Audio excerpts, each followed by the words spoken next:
Барлықтарыңызға сәлем, каналыма қош келдіңіздер. Егер сіздер де қонақтарыңызды ерекше тәттімен қуантқыңыз келсе, бүгін сіздерге осындай түрік асханасының миди баклавасының рецептімен бөлісемін. Алдымен каналға тіркеліп қойыңыз, сіздерді тек қана оригинал рецепттермен, әртүрлі мастер-класстардан, кондитерлерден арнайы алынған рецепттермен қуантатын боламын. Ал ендеше баклаваның ортасына салатын каймак деп аталады түрікше, салмасын дайындап алайық. Ол үшін бізге 300 мл сүт керек, оған 60 грамм манная крупа қосамыз, және де 30 грамм қант қосамыз. Осы үшеуін жақсылап үзбей араластырып тұрып, қоюланғанша пісіреміз. Міне бізде осылай қоюланған кезде оттың астын сөндіріп, біздің дайындаған салмамызды тезірек суы үшін осындай бөлек бір ыдысқа салып қоямыз. Және де жақсылап біркелкі толығымен су үшін осылайынан жайып қойсаңыз, астыңғы жағы барлығы толығымен жақсылап тез суып тұрады. Ал енді қамырын дайындап алайық. Ол үшін бізге керегі 100 грамм су, 100 грамм ерітілген сары май,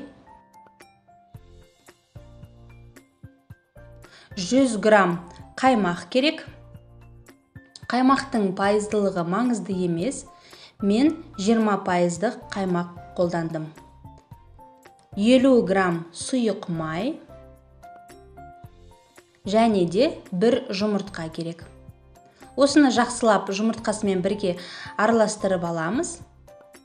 Және де бір ас қасық 6% алма уксусын қосамыз. Егер 6% уксус болмаса, лимон шырынын қоссаңыз да болады, бірақ уксус қолдануға тырысыңыз. Енді 520 грамм немесе 550 грамм ұн саламыз. Алдымен 500 грамм салып араластырып көріңіз.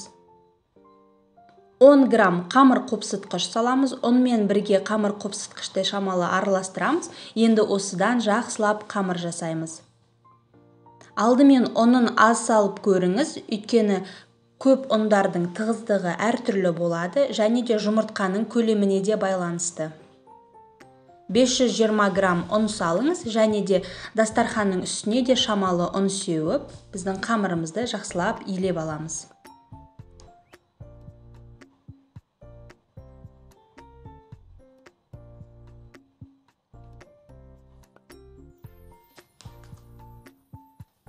Міне бізде осындай жұп-жұмсақ қамыр дайын болды. Енді осы қамырымызды теңдей 8 бөлікке бөлеміз.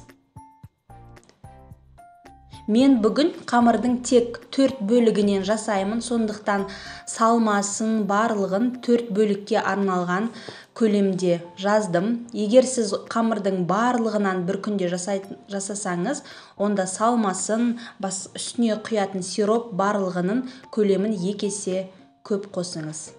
Енді баклавамыздың ортасына себетін жаңғақты дайындаймыз. Ол үшін мен бұл жерде 50 грамм фисташка және 100 грамм грек жаңғағын алдым. Сіз тек қана фисташканы қолдансаңыз болады. Осы уақытта біздің қаймағымыз жақсылап суып тұр. Осылай бір-бір шай қасықтан алып, домалатып дайындап алсаңыз болады, немесе қасықпен де сала берсеңіз болады. Осылай домалатып салған маған ыңғайлырақ. Енді біздің қамырымызды жаяр кезде ұн қолданбаймыз, мүлдем тек қана жүгері крахмалын қолданамыз. Бас жағында осындай көбірек себеміз жүгері крахмалын. Қамырымыз жұқа бола бастаған сайын крахмалды аз қосамыз. Видеода көріп тұрғандарыңыздай дәл осылай өте жұқа қамыр жаямыз. Және де бұл жерде біздің оқтауымыздың диаметрі 2 см болған жақсы, яғни өте жіңішке оқтау керек бізге. Қамырды мейлінше жұқа қылып жаюға тырысыңыз. Қағаздың парағы секілді жұқалықта болу керек. Астындағы дастарханның немесе столдың түсі көрінгенше, узоры көрінгенше өте жұқа қылып жаюға тырысыңыз. Баклаваның дұрыс шығуы осы қамырдың жұқалығына байланысты. Ең соңында осылай оқтауға қамырымызды орап аламыз. Егер сізде жіңішке оқтау болмаса, өзіңіздің үйде бар оқтаумен жайып алыңыз, бірақ соңғы жағында осылай миди баклаваның иректерін шығару үшін осылай қамырды оқтаумен ортаға жиыру керек. Сол кезде сізге жіңішке оқтау керек болады. Қамырымызды осылай ортаға жиырып алғаннан кейін дәл сол қалпында ақырындап ашамыз қамырымызды. Миди баклаваның сыртының жиырылып, қатпарлы болып тұруы осыдан.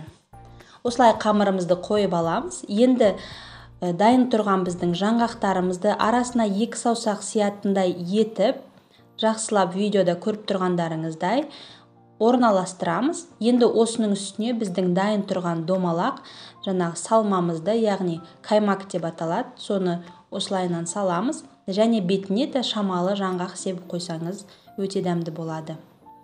Енді видеода көріп тұрғандай екі жағындағы қамырды бетіне жабамыз.